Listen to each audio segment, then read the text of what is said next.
Hello and welcome back to Improvement Roulette. This morning we are talking about just-in-time production and using the example of a bed and breakfast. I'm Amanda Zimmerman. I'm a Lean Six Sigma Master Black Belt, and I've been helping businesses make their processes better for the last decade. So I'm excited now to share some of those tips and tools with you. Today's topic, just in time, is actually one of the most important concepts that I think a small business owner could use. This is essentially looking at your production and services and only producing a product or service when your customer demands it. So that means that until a customer demands it, you don't produce that product or service, that you are always working at the demand of the customer so that your processes flow to be able to deliver that value to the customer in the shortest amount of time as possible, making you very, very flexible to changes in demand. Now, in a perfect world, it would be great if this worked really easily, that a customer orders something and immediately, magically, the lead time is able to produce it right at that moment. But the reality is our processes are usually not that perfect, right? But what we want to do is strive for this. We want to strive for just-in-time production. We always want to understand what is the demand of our customers. You can look week to week, day to day, month to month. What is that demand? How are you going to meet that demand? What can you do to reduce the amount of time, to reduce the amount of inventory you're purchasing ahead of time to meet that demand? So let's think about this in terms of a bed and breakfast. So let's think of a little bed and breakfast on the coast. It's a nice, beautiful, rocky coast, and this bed and breakfast has been there for years. Now, each day they serve breakfast. Now, if we work at just in time, then we know we have a certain number of people every day that are going to come down for breakfast, and we're going to have that breakfast ready for them, let's say at 9 a.m., because that's when they start arriving downstairs. Now, what if you started preparing that breakfast a week ahead of time or 2 days ahead of time? The quality of that breakfast isn't going to be as good. Also, what if you have guests that come in that have restrictions, that maybe are halal or have other things that make them unable to eat the things that you've prepared? Now you're going to have waste. You're going to have to throw out some of your breakfasts.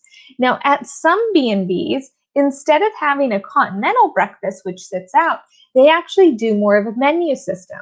So when you sit down, you maybe have 2 items that you can order off of a little menu, and they're both things that can be prepared pretty quickly. So this means that you can be very flexible to customer demand without a lot of waste, which is what we want, because what is waste? That's stuff that we spent money on. That's stuff that we invested our time in. We don't want to do that if it's not something our customers are going to consume. It's going to increase our costs, which may get passed off to the customer or may just negatively impact our bottom line. Now, in the same way, when we look at all of these different impacts of COVID, we see that places where we did not have just-in-time production were impacted really, really severely. So if you had inventory, let's say you're this bed and breakfast, you have enough breakfasts for the next 3 years or 6 months, let's say 6 months, and then COVID happens. Now you have enough stuff probably still for those 6 months, right? You're going to have different things that you'll want to serve. You're going to have different demands from your customers. So we want to make sure that whenever possible, you're working at the demand of your customer and only producing that product when a customer demands it. Now, some might call this procrastination. I'm not going to argue that it's not. It is a bit of procrastination.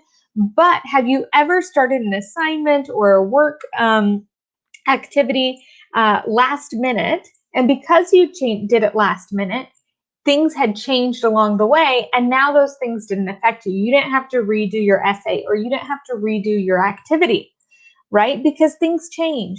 It's always going to happen. Things are going to continue to change. So just in time is almost like a methodology of tools all on its own. There are a ton of things within this tool set that we can look at to help you achieve closer to just-in-time production. So if there's anything within that tool set that you have questions on, please feel free to reach out to me, to message me on that. I've also started making some of my templates available. So if you want to take a look at those, that's a link that I'll probably be sharing shortly if I haven't. I'm also not going to continue to live stream on our page. So if you're not part of our group, make sure to join our group so that you can get those live streams. So tomorrow we're going to talk about judoka and a realtor. So it's a weird one, another kind of quirky one. So we'll look forward to sharing those tips with you tomorrow. And I'll go ahead and mark off another day in the green. Have an absolutely wonderful day. I hope you're able to get just a little bit better today so that you don't have to work so hard.